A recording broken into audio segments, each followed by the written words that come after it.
what we should look to physics for is to tell us what stuff does. What are the basic entities? Are they fields? Are they particles? And what do they do? But then there's a philosophical question. Okay, physicist, you've told us what matter does. But what is matter? Is it consciousness stuff?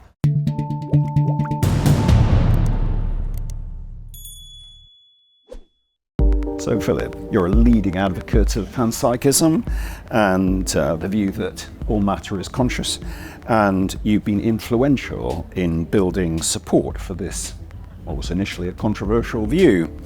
I'd like to begin with just talking in very general terms about it. So in 2017 you wrote, "Panpsychism is crazy, but it's also highly likely to be true." So what do you think is the evidence for that? And why shouldn't we just think of it as being crazy? Yeah, that's a key question there. Well, you use the word evidence. I mean, what I'm always keen to press is I think this isn't just a scientific question, that there is at the core of this a philosophical question, what philosophers traditionally called the mind-body problem, the challenge of how consciousness and the physical world fit together. So maybe it's the physical world that's fundamental and consciousness somehow emerges from that. That's what the physicalist thinks. Or maybe it's the other way around. Maybe consciousness is fundamental and physical reality emerges from consciousness. That's more what the panpsychist thinks. Or maybe they're both fundamental. That's the dualist position, that both consciousness and the physical world are equally fundamental but radically distinct. And the crucial point is each of these views are empirically equivalent, which means they have all the same predictions. You can't do an experiment to distinguish between them.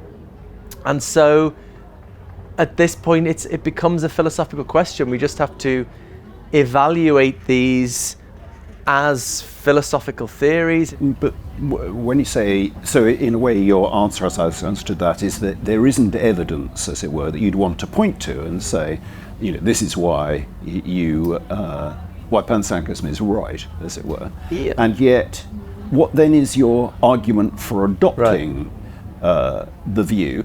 And is it just a sort of a choice? Do we just fancy it? We like this view. We like there's a materialist view. Is the choice really a toss of the coin?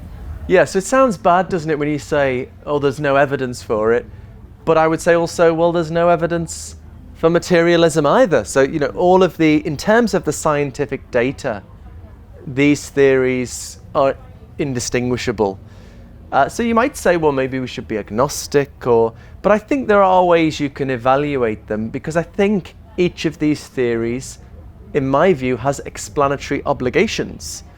So we have to compare how well do they do with those explanatory obligations. And I think when it comes to physicalism, so their obligation is to make intelligible how consciousness emerges from physical processes in the brain. I would say we've never got anywhere with that. It's not just that we don't have the complete story.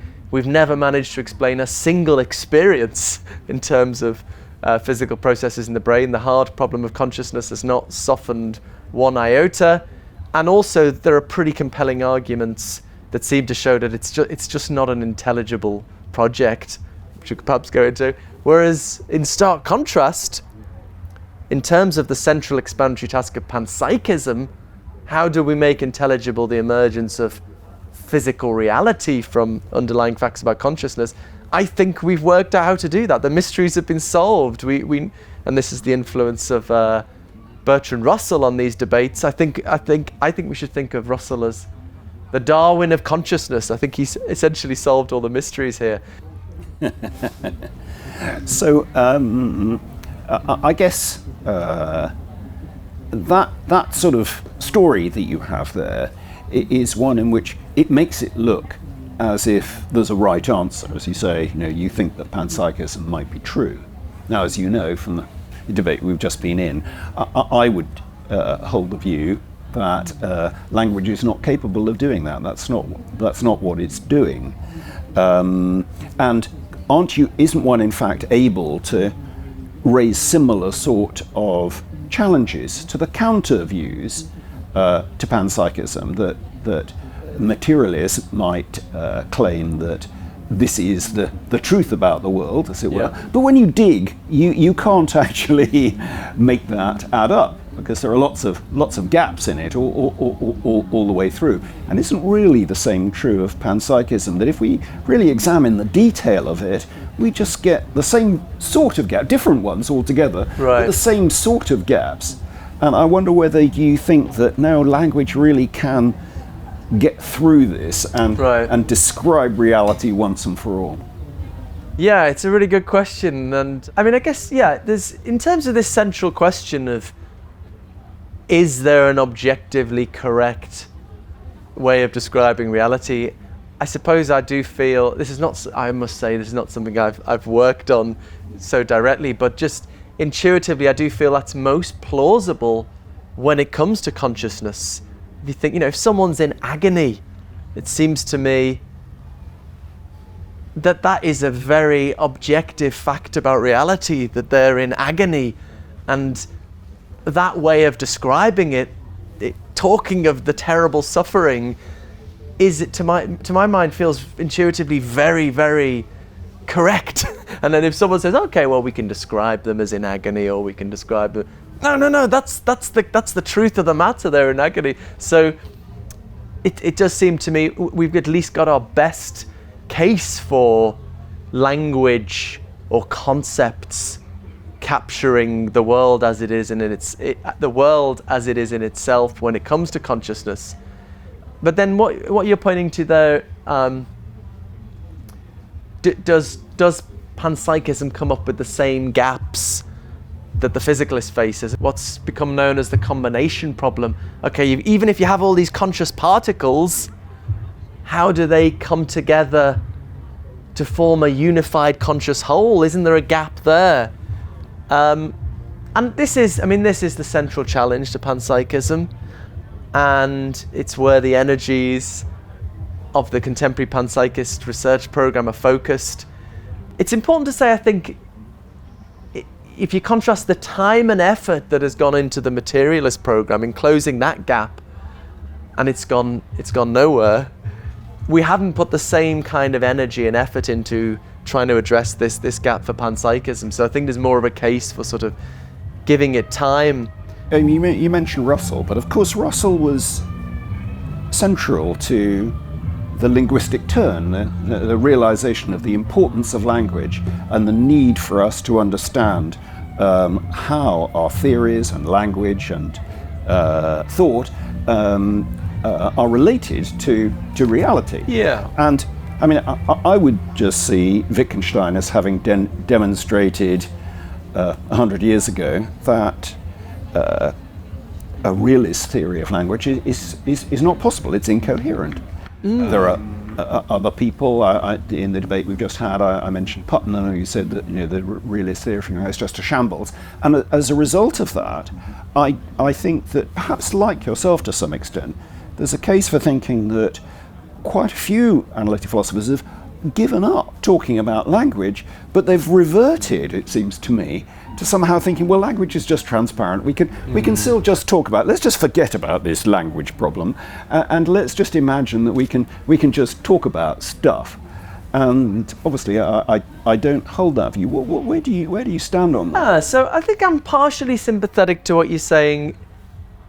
I'm sympathetic in all of the cases except consciousness. I mean, I think in all of the cases, at the very least, our relationship to reality is somewhat indirect. We don't have a direct connection to reality. We have our experience, and we have various theories and frameworks to try and predict what's going to happen and what kind of experiences we're going to have, and that's wrapped up with the whole process of science. But in the case of consciousness, it does seem to me, at least, and maybe you disagree, that we have some direct connection with the phenomenon. If I'm in pain, I'm just immediately aware of my pain. I can attend to it. I can attend to how it feels. I can examine the contours of it, the character of the throb, and it feels like there's nothing between me and the phenomenon. Now, it's notoriously difficult to communicate that, communicate to a blind person, someone who's blind from birth, the character of a red experience. You can't do it. But nonetheless, once you have an experience, it does seem you're directly in contact with it. So, just exploring your version of panpsychism, as it were, do you think there are elementary bits of consciousness, as it were, that gradually can account for our consciousness? So I tend to talk as though the story is about conscious particles, but actually many theoretical physicists prefer to think of reality as being made up of fields, universe-wide fields, and particles are just local excitations in fields. And that's equally consistent with panpsychism. It tends to lead to what we call cosmopsychism, the view that the universe as a whole, which is the thing that has these fields, is some kind of conscious mind. So Panpsychist says, whatever the basic building blocks of reality are, they involve conscious experience. But what do you think the basic building blocks are? Therefore, what's the basic building blocks of your version of panpsychism? Well, I think it's a question for physics rather than me. If our final theory of physics says it's fields, then it's fields that are the basic conscious things. If the final theory of physics says particles, then it's particles. And we'll have to wait till they work out how to bring relativity and quantum mechanics together and to work out what the answer to that is. But I mean, there's a big split even once we've established that, there's a big split among panpsychists. There are very reductionist panpsychists, like Luke Roelofs, who say, really there's just conscious particles or conscious fields, and what we call Hilary's mind is just the name of a complex combination of particles. And I'm less and less sympathetic to that. I'm more sympathetic to the less reductionist kind of panpsychism, according to which there are sort of layers of consciousness. There's consciousness at the level of particles and fields, consciousness at the level of cells, consciousness at the level of the human brain. And each of these layers of consciousness brings new dynamics, new forms of behavior. And so I used to think that was empirically not very plausible, because certain theoretical physicists tell me, oh no, we know that's false, we know reality isn't layered like that, everything's just reducible to quantum mechanics. But what was interesting in the debate today with Suchikra as a condensed matter physicist, that I found more and more the condensed matter physics who actually do the experiments and work with complex systems, they are inclined to a more layered view of reality, that there are new forms of behavior that emerge, radically new forms of behavior that emerge at higher levels of complexity. Now, the interesting thing for the panpsychist, if you go for that kind of view, and that does seem to be supported empirically by condensed matter physics, then I think the combination problem we touched on earlier sort of disappears, because we don't need to tell this reductionist story. We can just say, look, there's just new layers of consciousness that emerge at higher levels of complexity, and that's just part of how our universe works. Yes, but if you really rely on the physicists and the scientists to account for what are the ultimate bits, if you like, then aren't you in the situation that if they say to you, well, we haven't got any evidence for there being consciousness attached to an electron, and so we should just abandon that. You seem to have made the physics there as being the driver of your philosophy. But at the beginning, I think you were saying, no, the point is to provide an overall picture which doesn't actually have any empirical foundation. Yeah, that's a good point. So I think there's a division of labour here. In my view, what we should look to physics for is to tell us what stuff does. What are the basic entities? Are they fields? Are they particles? And what do they do? Ideally, what are the mathematical equations that tell us what they're going to do? Russell called this the causal skeleton of the world. Physics gives us the causal skeleton of the world. But then there's a philosophical question. Okay, physicists, you've told us what matter does. But what is matter? Is it pure mathematical structure, as the physicist Max Tegmark thinks? Is it consciousness stuff, as a panpsychist thinks? Is it what the idealist might think, or the dualist? And there are various philosophical options here. So physics tells us what stuff does, but that in itself doesn't answer, for example, the mind-body problem, which is how does consciousness and physical reality fit together?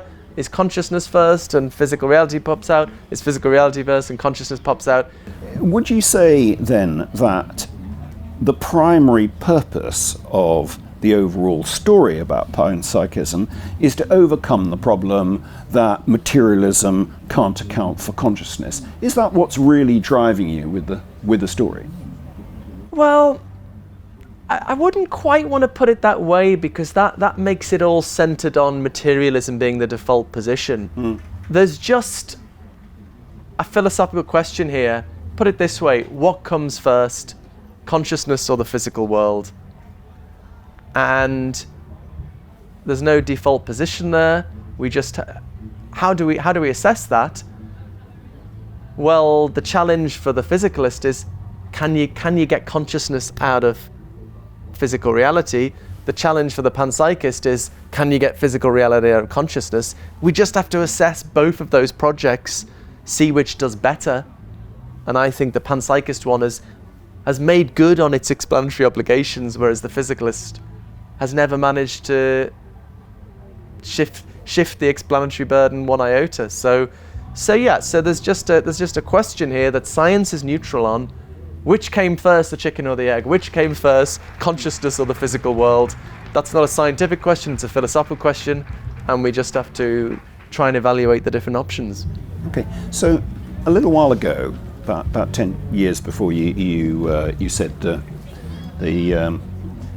panpsychism was highly likely to be true, you wrote a paper which was arguing that panpsychism didn't explain consciousness, and indeed couldn't explain consciousness. But you now seem to be saying that the reason that we need to go with panpsychism is because it's a good account of consciousness. Do you think that your previous view was mistaken? And if so, why have you changed your view on that? I think I was very much persuaded that science tells us that we have to be reductionists, that we have to tell some reductive story, that everything is really determined by what's going on with particles or fields. And I think you do get taught that really as a philosophy undergraduate, that's what science thinks. But actually, the more I've talked to scientists, the more I've talked to neuroscientists, the more I've talked to condensed matter physicists, I don't think that is what science is telling us necessarily. So when I first started dealing with panpsychism, I think I was really aiming for a very reductive explanation. And there are challenges there. If you're going for a very reductive explanation, then maybe you do have the kind of gaps between particle consciousness and human consciousness, brain consciousness, that the physicist faces between physical processes and consciousness. The explanatory gap pops back. You've got nowhere. But now, the more I talk to science, I'm less convinced that we do have to tell such a reductionist story. And so that problem goes away. So then you might say, well, what's the point of panpsychism? What's the point of panpsychism if we can't tell this reductive story?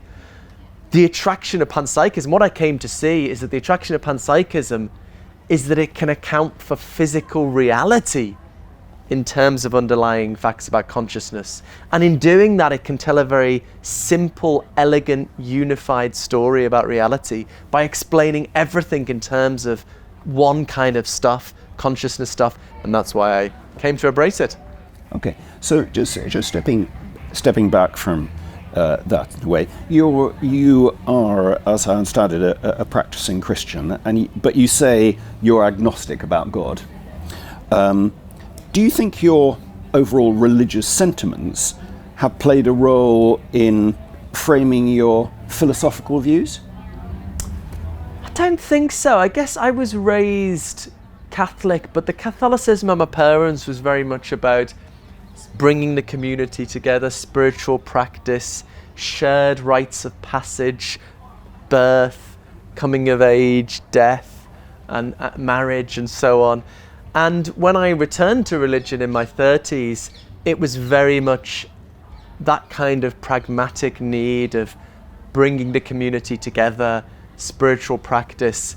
And so my conception of religion was very much metaphorical. I mean, I love I think Christianity is a very profound metaphor, that we identify God not with the king in his castle, but with the naked, executed peasant, the guy who hangs out with sinners and outcasts, and very profound story that's motivated the civil rights movement and the peasant revolt and so on. But actually, so I came to religion when I was still, in terms of my metaphysics, was still very atheistic. But I've actually slowly returned to something closer to a spiritual conception of reality just by being more impressed by things like the evidence of fine-tuning in physics, that the recent discovery that for life to be possible, the numbers in physics had to fall in a certain narrow range. So I've become persuaded that there is strong evidence for some kind of goal-directedness in reality at the fundamental level, which I didn't expect to be defending such a view. Although I'm still, on the other hand, I'm still very persuaded by arguments from evil and suffering against the traditional God. So I find myself in a position where I think there's things traditional religious believers can't explain, evil and suffering, traditional Western religious believers, I should say. But there's also things traditional Western atheists can't explain, like the fine-tuning in physics, which led me to write this book, Why the Purpose of the Universe, defending a sort of middle way between God and atheism. But actually, I feel that's in a bizarre way disconnected from my religious practice, because suppose I changed my mind on all that, I'd still go to church, because fundamentally for me it's about spiritual practice, bringing the community together, celebrating rites of passage and markings of the seasons together. And I get so much out of that at an individual and a community level. So, and just a last thought. You've talked of panpsychism re-enchanting the world, and I wonder if you could elaborate on what you mean by that. Yeah, so I think I don't want to overplay it too much, but I mean, I think part of it is this isn't just an abstract intellectual puzzle. Consciousness is at the root of human identity. Fundamentally, we connect to each other as beings with feelings and experiences. I think arguably consciousness is the source of everything that really matters. And yet I believe, obviously this is controversial, but I believe our official scientific worldview is incompatible with the reality of conscious experience. And so if that's right, we're at a very strange period of history where our official worldview is incompatible with the thing that is most evident and the thing that gives life meaning and significance. So I think what panpsychism offers us is a worldview that can accommodate both the quantitative data of physical science, but also the undeniable qualitative reality of human experience. And I think in this way fundamentally we should care not about the view we'd like to be true, but the view that's most likely to be true. But I think panpsychism does both. I think is a good case for the truth of panpsychism as the best explanation of how consciousness and the physical reality fit together. But I also think it's a picture reality that's maybe a little bit better for our mental and spiritual health. Thank you, Philip. Thank you very much, Hilary.